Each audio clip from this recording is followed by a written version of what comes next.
আসসালামু আলাইকুম। আমি আজকে ব্রয়লার মুরগি আলু দিয়ে রান্না করব। এখানে আমি 1 কেজি ব্রয়লার মুরগি নিয়েছি।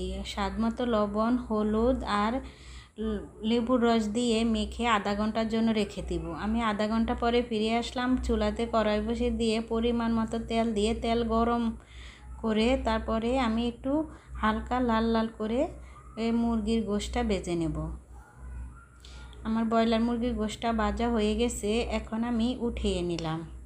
আমার একে একে সব মুরগি ভাজা হয়ে গেছে। এখন আমি আলু দিয়ে দিলাম। আলুটাও আমি একটু লাল লাল করে ভেজে নিলাম। এখানে দিয়ে দিলাম গরম মশলা, তেজপাতা, এলাচ, দারচিনি দিয়ে ভালো করে ভেজে পেঁয়াজ বাটা দিয়ে দিলাম। পেঁয়াজ বাটাও ভেজে নিলাম, আদা রসুন বাটাও ভেজে নিলাম। নিয়ে একটু পানি দিয়ে দিলাম। পানি দিয়ে পানিটা বলক হয়ে গেছে, স্বাদ মতো লবণ দিয়ে দিলাম। এখানে হলুদের গুঁড়া, মরিচের গুঁড়া, জিরার গুঁড়া, গরম মশলার গুঁড়া দিয়ে ভালো করে কষিয়ে নিলাম। এখন দিয়ে দিলাম আলুটাও একটু কষিয়ে নিলাম।